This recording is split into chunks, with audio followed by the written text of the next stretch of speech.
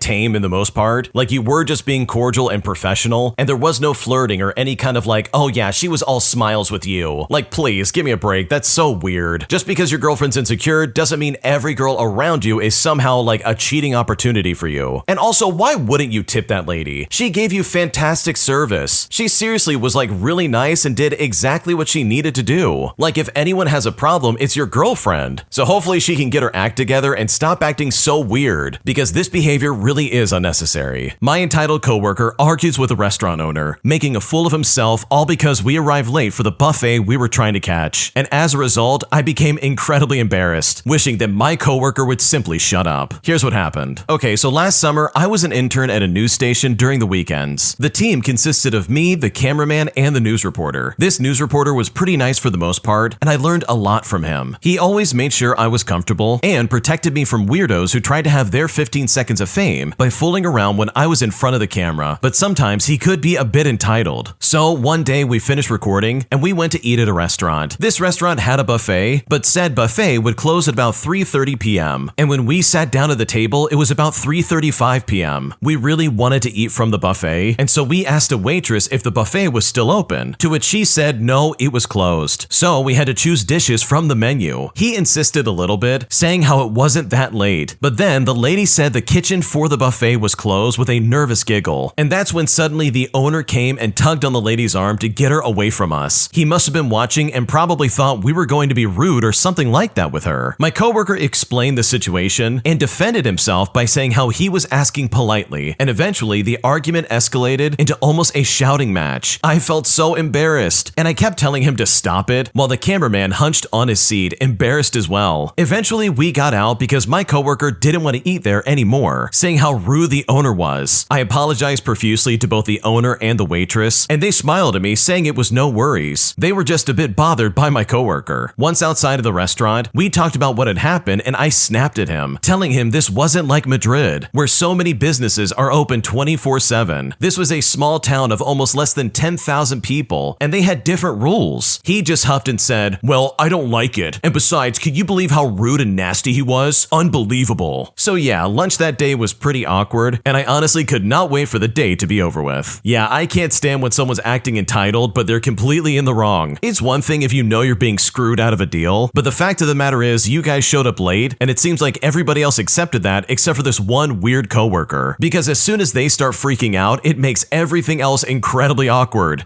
That really sucks, and it's so unfair for all of you. I mean, I know when I'm in that situation, I am cringing into oblivion. So yeah, your coworker was completely out of line, and the fact that he was assuming the owner was being rude is just insane in my opinion. Because for all intents and purposes, they were being super professional. So the way your coworker was acting is just completely out of line. My entitled supervisors leave me out on a limb, forcing me and the two other people on the night shift to literally do a deep clean of the entire kitchen, as well as complete all of our prep work for the next day of service. So I decided to get some petty revenge by going as slow as possible so as to completely disrupt anything that they tried to do the very next day. And I've honestly never felt better about getting back at somebody in my life. Here's what happened. So a few years ago, I was deployed in the US Navy as a cook. For those who don't know, usually cooks in the military are overworked, just like most civilian cooks, and usually have to go through a lot of BS when it comes to sanitary inspections. It was only me cooking at the time in a night shift, and I had a team of 3, 1 cook and 2 attendants, and the day shift had over 6 cooks and 9 attendants. We had a big inspection coming up, and we were out at sea, so we had to deep clean the entire galley. Now, here's the fun part. The day shift supervisor said that I needed to deep clean the ovens, the grills, as well as the kettles, which is basically everything we used to cook. But what really got me mad was that the night shift hardly ever touched any of that, because our main focus was to cut prep for the next day. We had a big day the next day, so what they were asking was way too much, even if you didn't take any breaks. I asked them if they could take some of the items, and they said no because night shift never did anything anyways. And it's like, oh, that's really what you think? Fine, let's find out what happens when we get some revenge. I purposefully left all the deep cleaning for last instead of starting as soon as I came in. Me and my team cut what we needed to cut and took care of our own stuff, and I waited until almost the very end of breakfast to start cleaning. I took all the oven racks and put them in the big kettles to boil the black stuff out of it, and then I started cleaning the grill. With the grill being cleaned, the ovens with no oven racks, and all the kettles being used, they had no chance of putting a meal on time. When lunch was about to start, that's when I decided to finish my cleaning. There was no food at all to serve the customers, and my supervisors got mad at me. The executive officer of the ship came down to the galley to see what happened, and my supervisors actually told him that it was all my fault. He then asked for my side of the story, and I told him what happened. So he asked them if that was true, and when they nodded, he called them stupid and cussed them out and dismissed me. And honestly, with all things considered, that really felt oh so good. Oh, I bet that felt amazing, because seriously, the way this was handled was so stupid. And I've been in that situation where I've worked the night shift, and people during the day are like, oh man, you guys don't do anything. And it's like, I'm sorry, but I'm making sure you have stuff to do tomorrow. I'm literally prepping for your day. Are you kidding me right now? So for them to be like, you need to deep clean all that stuff and do your normal job. Like, that is so weird, and it's honestly just not fair, because the original poster has it right. They're overworked and they're understaffed. I mean, just look at the comparison of who's working the night shift compared to who's working the day shift. It's literally like 1 cook compared to 6 and 9 attendants compared to 2 attendants. It is not even close. Like, seriously, that's just not fair. So for me, I find this petty revenge very deserving. These supervisors left you out to dry, and then when things weren't done in a timely manner, you know, because that was literally impossible, they tried to blame you to the executive officer. Like, I've heard of people being toxic, but that is so unbelievably toxic. So for them to get chewed out and called stupid by the big man in charge, that in my opinion was absolutely deserved. My fiance's aunt is the worst person on planet Earth, as she ruined my proposal to her niece. Because after I denied her access to my bank account for her to judge if I was worthy of getting married to her niece, she decided to ruin the surprise by telling my now fiance that I was planning on proposing. And I'm honestly still frustrated by this entire ordeal that I now seriously don't know what to do. Here's what happened. Okay, for a bit of backstory, my fiance's dad and aunt are immigrants who moved here to the United States during the 80s. Being immigrants back then in pursuit of the American dream wasn't easy, so I do give them props for leaving their families in their home country for a better life. Eventually, they were able to move all their siblings over, and they all live within a 5-minute drive of each other in the same town. They worked hard to be successful, but it developed this nasty attitude of pride and entitlement. Then, coming from a culture where respect is simply given to a person, all because they're an elder, honestly just didn't help either. Her dad doesn't like me for some reason, and hasn't made any effort to reciprocate any efforts of getting to know each other. And it's crazy to me because he's known as the nice uncle in the family, and he's just cold and distant when it comes to me. The aunt is the matriarch of the family, whose power over the family is rooted in her giving money to them. That's all she's about, is money. It's also how she gauges your worth by the amount of money that you have. Anyways, my fiance and I just got engaged this year after dating for 10 years. We would have sooner, but certain conditions and life events prolonged it. One of them being my fiance losing her mom back in 2020. Well, when it came time to ask my soon-to-be fiance if she would marry me, I was told by her cousins that I would need to ask her dad for permission and her aunt as a stand-in since her mom had passed away, which I understood, and I had no problems keeping up with this tradition since we all come from the same culture. So, without my then girlfriend's knowledge, I visited and asked her dad first, and trust me, I was prepared for an argument. I asked if I could speak to him and just told him what I was planning on doing and that we could sit down and chat. However, to my surprise, he just said that if you think you're ready, then go ahead. And while I thought he'd have more of a reaction to having his only daughter's significant other ask for her hand in marriage, it honestly went over smoother than expected, which really was great, and I prepped myself for the next task. I then visited the aunt at her home a couple of days later. I met up with her and I did the same spiel, and her and I sat down for what I thought was going to be a chat. Instead, it was a 2.5 hour long session of her berating and belittling me. She called me an outsider to her family, who was only trying to leech off of them. According to her, I bring nothing of value to the table, and that my fiance was stupid for even being with me. She even said that I was in a worthless career. And for reference, I'm an education specialist, and I've been working on my last year of completing my master's degree. She then demanded that I tell her if my fiance and I have spent quality time together, if you know what I mean. And when she asked that, I replied by saying that it isn't my position to divulge that information, but that she could be rest assured that I would never pressure my fiance into anything she's not comfortable with. Well, at this point, she said to me, "Wow, 10 years you've been together and you haven't even touched her." And at this point, she said an incredibly offensive insult towards me that basically questioned in the worst way possible if I even liked women in the first place. After she said this, she even called in one of the other aunties that was in the house at the time that was visiting and said to her, "Come in here, this guy's telling me he's been with my niece for 10 years and he's never even laid a finger on her." And then she kept saying that insult over and over again, while also shouting out, "Don't lie to me, I know how men think." She then proceeded to demand I reveal to her and grant her access to my bank account and all of my assets so she can see and tell if I'm worthy to her. She then decided to badmouth my fiance and her late mother. She claimed that the mom kept my fiance distant from the family and that she must have been mentally disabled, thinking that was good for my fiance growing up, and that because of her mother's action, my fiance has picked up unsavory habits, like associating with people like me. Now, at this point, I was seething. It's one thing to berate and belittle me, but to talk smack about my fiance and her mother, who was the only person from my fiance's immediate family to accept me, as well as get to know me, I honestly just couldn't stand it. I held my tongue so as not to cause any unnecessary drama and cause the aunt to call my fiance to complain about my visit and ruin the surprise. But I guess I didn't do a good enough job hiding my emotions because the aunt called me out, saying, "Why do your eyes look like that? They look like they've got bad intentions behind them. This is why you aren't good for our family." At this point, I'd had enough. I ended the conversation telling her that I had to go. But before I left, I told her, "Even if you're not happy with it, I'm still going to ask your niece and it's ultimately her decision. Please just let her have the surprise of me asking her." And she then replies by saying, "I hope she makes the smart decision and says no. Goodbye." Fast forward to the day before the proposal, and I get a text message from one of my fiance's cousins saying that the aunt had thrown me under the bus. She called my fiance to complain about another family member, which then just devolved into her complaining about me and revealing that I had visited her to ask for her permission. And at this point, I was livid. Months of planning completely ruined right then and there. I even arranged for some of her family from her mom's side to fly in from out of state so that they could be there to witness us getting engaged. I mean, they had literally just taken off to travel to us. I couldn't postpone the proposal, so I decided to go ahead and do it anyways. She knew that it was happening, but at least she didn't know when it was going to happen. I arranged to have a photo shoot done for our 10-year anniversary of dating at a local flower shop and a nature garden, and it all went according to plan. We had loved ones hide out of sight until the big moment, and she said yes. She didn't expect the out-of-state family to be there, so at least that was some kind of surprise for her. We all went to celebrate afterwards, except for her dad's side of the family. It broke my heart when my fiance called her dad and asked him to come to the restaurant with us and celebrate, but he said that he couldn't because he had to go buy shampoo from Costco for one of the aunties. But even though he didn't show up, we still had a great time. The next day, my now fiance and I went over to visit the aunt. The dad was there but didn't bother to say anything to us. The aunt took one look at my fiance's engagement ring and then said out loud, making sure that I could hear, "Wow, that's all he could afford, you poor little thing." But my saint of a fiance just said that it's perfect for her and she smiled at me. And right then, all of my anger disappeared. So fast forward and we're back for the holidays. And the dad side of the family is a complete nightmare. I've been a bit under the weather, so I used that as an excuse to avoid going over to the aunt's house for the holidays. And their family is feuding right now with another faction of the family one of the siblings married into. I heard the aunt complained about how the other faction had the audacity to celebrate the holidays as if she somehow owned the holidays or something like that. Now, of course, she was also complaining about me and spouting again about how I need to grant her access to my bank accounts and show her proof of all of my assets because according to her, it's the only way that I can show that I'm acceptable. Meanwhile, one of her nephews got into some heavy substances this year and got all the way to the point of getting violent and then getting arrested. They even had to ask the aunt to bail out the nephew, but apparently I'm much more of a blight on the family for simply existing and being in love with my fiance. But thankfully, my fiance does not have the same values of her family, and I definitely would not choose to deal with her family if she wasn't worth all of this trouble. Wow, the aunt in this story is crazy. She really thought that it would be okay to be like, oh yeah, well you need to give me your bank account and all of your asset information because that's the only way for me to see if you're acceptable or not. Not to mention the horrifying insult she was throwing the original poster's way. Like, all of this is so crazy it's not even funny. And the best part about it is that she clearly still has problems with pretty much anybody trying to get involved with a family. Like, this is some serious main character energy. It's not even funny. So good for you for stepping up and being like, no, I'm gonna ask her to marry me anyways and you're just gonna have to deal with it. And sure, she completely ruined the surprise and basically took away from your big day, but it really sounds like your future wife is a great person, and there's nothing that this aunt can do to stop you guys from getting married. If you like Am I the Jerk, you're probably going to love Am I the Genius. Check it out, link down below in the description. Also, go to amithejerk.com/submit if you would like to submit your own stories. Would I be the jerk if I moved out and basically forced my friend to move out after he and his girlfriend decided to be loud all the time and treat me like garbage? Because right now I don't know what to do. Here's what happened. So I've been roommates with my close friend for about 3 months now. We have been very close friends before, but living together brought some conflicts and things are now kinda shaky between us. Well, last month he got a girlfriend. She has been coming over for 3 to 4 nights a week since then, and they've been staying up until 5 in the morning mostly and make all kinds of noise. I'm not a heavy sleeper and I do have a lot of trouble sleeping, and it's now become like living with 3 people in the flat, which is not ideal for me. When I brought this to his attention, he basically said I'm jealous of them and their happiness. Now, I'm not gonna lie, I have not been in a good space recently, and I'm suffering from loneliness. I can also say seeing my friend and his girlfriend kind of brings out my insecurities and brings down my mood. A few nights ago, I brought this to the attention of my friend, and I basically said I'm not in a good mental space right now, and being around them makes me feel miserable. I mentioned that I'm thinking of moving out, and he may need to find another flatmate. Well, the thing is, we are staying in this flat thanks to a guarantor I found. Without me, he will need to find another guarantor, and that is not possible for him, meaning that he will basically have to move. We have planned for a 1-year lease and signed for a 6-month term, which will renew in March, and this is the first time I told him I'm planning to leave. Well, he lashed out at me for acting out of jealousy and breaking the contact that we made. He said he helps me so much, and he really did, but I have been nothing but a problem for him. I told him circumstances changed since we moved in, and I'm not in a good mental space right now. Now, he and his girlfriend are giving me the cold shoulder and being louder than ever. I don't want to let down my friend, all because of my mental problems and insecurities and certain things about myself, but I also do not think I can take this for 8 more months. So am I the jerk if I move and basically force my friend to move as well? Because right now I don't know what to do. Oh man, if I had a roommate who was making this much noise and they were trying to be like, oh yeah, you're just jealous of me and my girlfriend. Wow, you're so jealous, look at you. I would be like, no, I'm not jealous, but you guys are making way too much noise. Also, she's not on the lease, so she can't stay here all the time. Because if she is, then she's gonna have to start paying some rent. Like, this is so unfair for you, it's not even funny. I totally understand that you feel jealous and you have some kind of like thing going on right now where you're like having trouble mentally, but for me, it all comes down to the fact that they're being way too loud. This is not fair for you, you don't deserve this, and honestly, the fact that they don't understand, in my opinion, is incredibly toxic. So no, you would not be the jerk if you moved out. These people clearly don't respect you, and I seriously don't think that you deserve to be treated this way in the slightest. An entitled customer demands that I give them a refund exactly how they want it, with her essentially demanding that I hack the system in order to meet her weird demands. Here's what happened. Over a decade ago now, I worked the customer service desk for a large chain department store. We primarily handled returns, about 95% of which were run-of-the-mill transactions, 4% were unusual, and 1% were absolutely wild. And this situation was part of the 1%. But first, a brief description of the return process. To make a return, I could use the receipt itself or look up the transaction by scanning the purchasing credit card, both a store card or a major credit card, such as a Visa or a MasterCard. The refund would then be issued back to the original card, or upon request, the customer would get a merchandise credit. Cash was only an option if used as original tender or to refund a debit card purchase. In the event of a customer not having their receipt or purchasing card available, a merchandise credit was automatically issued, and this would be at the lowest refund amount possible. Use of a receipt or purchasing card ensured a refund of the full price paid. Now, what this particular customer wanted to return is of no importance, and even to this day, I've completely forgotten about. However, what I will never forget is how she wanted me to complete her return. You see, she made the purchase some time ago on credit card A, which is blatantly shown on her receipt. She had then closed credit card A and opened up a new card that we will call credit card B. Now, this customer wanted me to scan her receipt, ensuring her the full refund refund amount, but instead of giving her refund to credit card A, which by the way got canceled, she wants me to apply the credit to credit card B. Apparently, she believed that I could just type the new card information into my magical computer and that she'd be on her merry way, easy peasy lemon squeezy. She could not understand why that wasn't an option, and she did not want the only alternative, which was to process the full refund as a merchandise credit. In spite of my best attempts to inform her that I couldn't do what she was asking and why she shouldn't want that capability on my end, this customer thought I just didn't have the clearance and wanted me to get my manager. And wouldn't you guess it, my manager said the exact same thing. Sadly, I don't remember what the customer ended up deciding, though I'm assuming she took the full merchandise credit in the end. I do remember what I told my manager as we watched this customer walk out the door, because I said to him, if I could have done what she was asking me to do, I definitely would not be working in retail. This customer seemed to believe that I had the skills to hack the computer to do exactly what she wanted, which really would be my ticket out of working in retail. This story resonates with me because honestly, customers sometimes are so unreasonable. They legitimately will be like, oh yeah, you can hack the system and do it just for me. Go ahead and do it. I need it done. And it's like, dude, if I could do that, I absolutely would, and I would quit this stupid job. So yeah, this customer was being needlessly silly in my opinion, because what they were asking for was completely ridiculous. An entitled Karen tries to cut in line in front of me and eventually freaks out when I tell her no, claiming that I'm a heartless jerk and that I don't have the Christmas spirit. And at this point, I'm wondering if I'm the jerk by denying her request, because at this point, I really don't know what to do. Here's what happened. So my mom sent me to the grocery store 3 times today. I was just picking up 2 packs of beans on the last visit, and I was in a rush to get home since it was 7:00 p.m. While I was waiting for a self-checkout to open up, someone who I guess was this woman's ride came in to check up on her, and then I guess she was in a bit of a rush because she came up behind me and tried to squeeze in front of me while also saying, "Excuse me." Now, I just ignored her and continued waiting, but then she asked me if she could cut in front of me, and she told me that she had to pick up her son from a soccer game. Now, I thought it would be reasonable to say no, and I explained I only had 2 items and that it wouldn't take that long for her to wait since, you know, there were 7 checkouts. But then she started calling me a heartless jerk and that I don't have the Christmas spirit and how I want her son to suffer in the cold and how people these days have no compassion. She also started talking about her labor and contractions when she gave birth, which by the way, I don't know how any of this relates to me in the slightest. Honestly, I was really uncomfortable. It wouldn't be hard for me to just let her go. Usually, if someone were to ask and they had less items than me, then of course. But I felt like it wouldn't make much of a difference in time. I only have 2 items and it's also -5 degrees outside and it's not even soccer season. So truly, am I the jerk in this situation? Because right now, I'm still very confused about what happened. Okay, this lady is crazy entitled, and honestly, there's no other way of looking at this. She literally tried to use every excuse in the book. First of all, it's -5 degrees outside and it's not even soccer season. So she was just literally trying to make you feel guilty by being like, oh, think of the children. And to me, you can really see how someone actually is when you tell them no to something that they want. Because this entitled Karen flew off the handle the second you told her no. She was like, oh, you're such a heartless jerk. You have no compassion or Christmas spirit. By the way, labor and contractions were hard for me when I gave birth. And at this point, she's basically reaching for anything. Literally something she can be like, oh yeah, this is your fault. You're a terrible person. And I just love the fact that she tried to scoot in front of you and be like, oh, excuse me, I'm getting in front of you. It's like, no, you're not. You're getting in the back of the line or going to any of the other 7 checkout lines you can get your stuff at. So no, you're definitely not the jerk. And honestly, I'm really glad that you said no, because people like this, in my opinion, absolutely need to be shut down. Am I the jerk for getting upset at my brother after he dumped out my last pair of contacts, rendering me practically blind for the rest of my vacation? Because right now I'm very frustrated and I don't know what to do. Here's what happened. I'm a 20-year-old female and I am a glasses and contact wearer, and I only come home during winter break to see my family, but also I'm coming home to get a refill for my prescriptions and go to my doctor's and my dentist. I never stay for very long because due to situations in the past, I don't feel comfortable staying with my immediate family for long periods of time. Now, it being December, I was on my last pair of contact lenses, and my appointment to go to the optometrist is in 2 days. But once I order my contacts, they will not get to my university address until after my semester courses begin. That being said, I had just planned on wearing my contacts to the end of the month and then switch to my glasses when I head back to school. However, today, my 17-year-old brother literally dumped out my last pair of contacts, and I found the case and the contact solution all scattered on the bathroom counter. Obviously, that was my only way to see anything for the remainder of the year, so I confronted him, and he denied everything, even though he he is the only other person who had been in that bathroom at that point in the day. And mind you, he has a history of lying to cops and other family members. Anyways, I started texting him because he needed to give me the money to replace my contacts, and he said he wasn't going to give me a dime, and then sent the conversation to my sister. She then started talking unnecessarily loud about how mean she thought I was, but conveniently failed to mention that my brother called me various insults, including calling me fat, because my mother, my father, and my sister said that about me literally the moment I got home from school. At that point, they all started yelling at me, saying that my brother is a huge help around the house, and they then told me to get over it, but I'm honestly still upset because I cannot see anything. It's also important to keep in mind that he has gotten into trouble with the school, as well as the cops, and he's also thrown my parents into debt because he caused a car accident. I don't even know how I'm gonna make it through the airport or even go back to school without being able to see. Not only that, but I have a conference and school's starting up again soon, and if I can't see, then I won't be able to do well. But to them, I'm overreacting, and I'm being mean to him even though they won't address what he's done to me. And this is what it's always been like. I end up getting in trouble when people do wrong against me, hence why I don't come home very often. So seriously, am I the jerk in this situation? Because right now I don't know what to do. Okay, you're definitely not the jerk here because your family sounds obnoxious. If your brother wasn't the person to mess with your contacts, then somebody else in the family did it, because now you're literally blind. So it's like, okay, if your brother doesn't want to pay for it, then someone has to. Someone did this to your stuff, and it's not fair that you have to pay the price by not being able to see. So no, you're not the jerk for getting upset about this, because someone's guilty, and honestly, this is not your fault. I beg my parents to please just give me money for Christmas instead of gifts, all because I lost my job and I'm struggling to make rent. But instead of listening to me, they gave me gifts and basically mocked the fact that I was poor. And at this point, I really don't know what to do. Here's what happened. So for Christmas, my parents asked what I wanted, and I told them I just want money. Don't get me gifts, just money, please. For context, I got laid off from my corporate job almost a year ago. I'm still working, just haven't found a new corporate job, but minimum wage does not cover the cost of living in my area in San Diego. So I told both of my parents all I would like is money to go towards rent or food, and to please not give me anything else because I don't need anything else. For more context, my parents are pretty wealthy. They've never helped me out, and I just don't expect them to. They just bought a $4 million home, and my dad just sold his company for a lot of money. It's just hard to be around them because they're extremely out of touch. They constantly spend money and can't fathom that people are struggling right now. I've never had the best relationship with them, considering that they only talk about themselves and make sure to let me know that I don't make any money and that I will never make as much money as my dad. Well, for Christmas, I started getting handed gifts. I know you can say I sound ungrateful, but I knew as soon as I saw presents under the tree for myself, I would not be getting any money. My parents then proceeded to get me the most pointless, expensive things. They even left the price tags on so I could see how much money they spent. They got me 4 Anthropology candles, which totals to about $175, a $50 cat hand towel, a pashmina, a Temu fake houseplant, 2 pairs of running socks, and a cooking spoon. And again, these are all things that I do not need. It was hard to not cry sitting there looking at the price tags and just wishing that I had that money instead of these pointless gifts. On top of that, my parents didn't ask me a single thing about myself this entire Christmas. Instead, I had to sit there and listen about the 2 new Airbnbs they bought and how my mom just did a gift exchange and got a ton of expensive products from her friends. You can say that I'm selfish, but honestly, it hurt. I've lost a lot of weight because I can't afford to eat. I left feeling worse about myself and hating them even more. And right now, I really don't know what to do. Man, if I was in your shoes, I would sell all those stupid gifts. They literally left the price tags on them. Like, if you really are that hard up for money and you need to make rent, then I would personally start selling those off. Because the way your parents acted, in my opinion, is so out of touch. And I'm so sorry you're dealing with this, and I really hope it gets better sooner than later. My entitled psycho parents blamed me for the results of Eurovision, and as a result decided to punish me in a way that was completely ridiculous by confiscating my computer, taking away my allowance, as well as canceling my weekend trip with my friends that we had planned for several weeks. Here's what happened. Okay, so back in 2006 when Eurovision was held in Athens, I was watching the contest at home with my mom and stepdad. Now, my family has never been what you would call normal. There was a lot of psychological mistreatment in the family, but that particular day seemed like it was going to be nice. We had snacks, some soft drinks, and honestly, we had fun. And then Lordi came on stage with Hard Rock Hallelujah. If you don't know what I'm talking about, just Google an image of them, because trust me, it's essential to understand the vibe here. Now, my parents weren't religious at all. They didn't really care about religion one way or the other, but the moment they saw Lordi Lordi, they started laughing hysterically. They would say stuff like, "What in the world is this? What a bunch of weirdos. This is ridiculous, stupid, and awful." And I was honestly shocked to see Lordi on Eurovision. But I also admitted that I actually know this band, I like them, and I listen to them. I then made the fatal mistake of adding that I even owned their CD. I went to my room and I brought it out to show them, and they kept laughing. But now it was me they were laughing at. They said to me, "Oh, you're as stupid as that band. Your whole generation is stupid, just like that band." And it's like, sure, whatever. I mean, I was used to this treatment. But overall, the vibe of the evening stayed okay. We were still hanging out together, and it was nice overall. That is, until Lordi started winning the competition. The more points they got, the happier I got. But as for my parents, well, they were furious. And it didn't take me long to figure out that I needed to stop showing my excitement. Instead, I tried to explain to them that Lordi was a pretty well-known band and probably had fans in many countries. That's why people were voting for them, not because they were necessarily better than my parents' favorites. But it was all too late. Lordi won, and my parents absolutely hated losing. And that's when it all really started. It always did. They said stuff like, "Oh, so you're happy now? Happy that your freaks won? I suppose you're going to tell us why this disgusting ideology actually makes sense to you. What's this now? Are you crying? Are you playing the victim again? Poor you. No one likes your stupid music. And now you can gloat because it appeals to a bunch of degenerates." Now, as for teaching me a lesson, my parents took away my computer, forbade me from going on a weekend trip with my friends, that we had planned for weeks by the way, and then confiscated my allowance because apparently I had shown them disrespect. The next day, I ran away from home, and sure, it wasn't the first time I did this over the years, but it certainly would not be the last time. And again, this all comes down to the fact that my band won on Eurovision. Wow, that's a weird reason to get mad at your kid. Like seriously, you didn't do anything wrong. The fact that they tried to take this out on you is so weird to me, because clearly this is not your fault that they won. The fact that they're trying to be like, "Oh, this is your fault somehow, you did this."